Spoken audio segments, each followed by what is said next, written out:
საქართველოსთვის და ჩვენი ბიჭებისთვის რა. ვინც აგვისტოში გმირულად დაეცნენ. ყველას არ აქვს ახლა ეს პრივილეგია მესმის ნამდვილი ქართველი მეომრების, რომ ამდენ წელს განმავლობაში რუსებს ვერ მოუთხოვეთ. ხო და?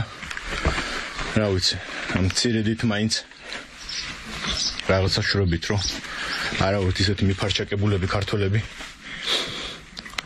რომ სადღაცა ვიღაცა ეს ღორიშვილები არ გავაგოროთ. უკრაინაში ბრძოლის ველზე დაეცა ქართველი ჯარისკაცი კახა თილიძე, საძახისის სახელით თუში. თანამებრძოლები ქალაქის სახელს განზრახ არ აკონკრეტებენ. გვიყვებიან, რომ იყო ქუჩის ბრძოლა ზაპოროჟიეს მიმართულებით. გაწმინდეს 2 ქუჩა და უკან დახევისას ავტომობილს კამიკაძე დრონი შეასკდა. დაღუპულია კიდევ ერთი უკრაინელი სამხედრო. ესეც შინდისის გმირები.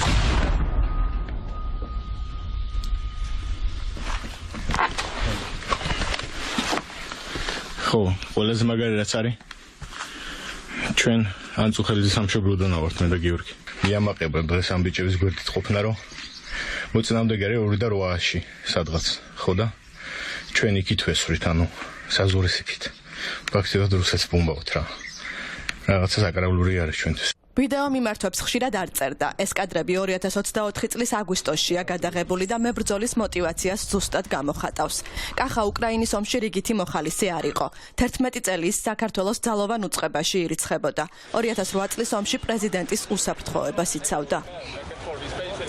უკრაინის დასაცავად ბრძოლა ჯერ 2014 წელს დაიწყო. ომის აქტიური ფაზის დასრულების შემდეგ საცხოვრებლად ამერიკის შეერთებულ შტატებში გადავიდა. იქაც სამხედრო მოსამსახურე იყო. რუსეთის სრულმასშტაბიანი უსამართლო ომის დაწყების შემდეგ უკრაინელი ოფიცრების გადამზადებაში მონაწილეობდა. შემდეგ კი ისტორიული მტრის წინააღმდეგ ომში ისევ ფიზიკურად ჩაერთო. კახა თილიძე წლებია საქართველოში არ ყოფილა, მაგრამ სამშობლოსთვის თავგანწირულ ბრძოლას სიცოცხლე მიუძღვნა. ირიცხებოდა უკრაინის შეიარაღებული ძალების უცხოელებით დაკომპლექტებულ დანაყოფში. ყველგან სადაც ის იყო, ფრიალებდა საქართველოს დროშა და ისმოდა ქართული შეძახილი. З новым роком! გილოცავთ. დამდეგ 2025 წელს. დიდება საქართველოს, დიდება უკრაინას. Happy New Year! კახა თილიძე მიცოდა, რას აკეთებდა მის სამშობლოში რუსეთის სანამ თავად მტერს უკრაინის ტერიტორიიდან ებრძოდა და ყოველთვის ეჭირა სწორი, ზუსტი სამოქალაქო პოზიცია.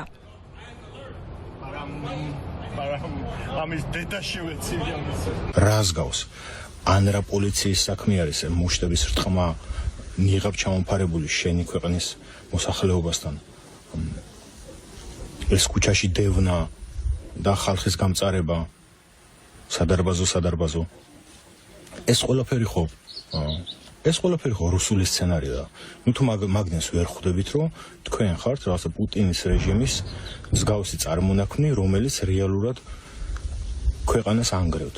ქართულ სახელმწიფოს ანგრევთ თქვენ მაქმედებები. სამშობლოში დარჩენილ მოქალაქეებთან კი ერთი უცვლელი თხოვნა ჰქონდა.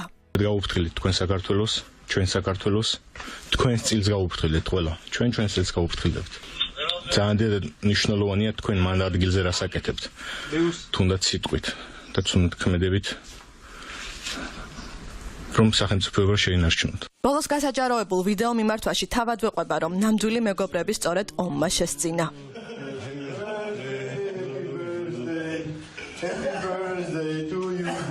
უკრაინიდან გასაჯაროებული კადრების უმეტესობის მთავარი გმირები კი შინაური ცხოველები არიან ფრონტის წინა ხაზიდან. დრონს ვემალებით და გადა ჩამოხვედა საყვარეს. პისო. რომლებსაც სუვლიდა, კვებავდა, დაბომბვის დროს ამშვიდებდა და ზოგჯერ ცხელი წერტილიდან თანაც მოჰყავდა. ასე დარჩა სიცოცხლის ბოლომდე საქართველოს ჯარისკაცად, არადა დასაკარგავი ბევრი ჰქონდა, მათ შორის ოჯახი, მცირეწლოვანი შვილებით.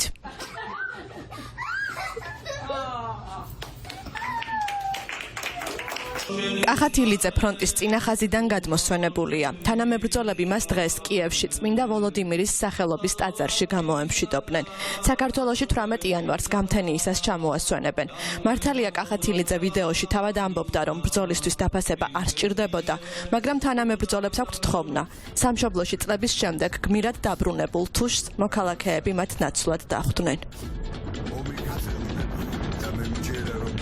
სიმართლით მოვიგებ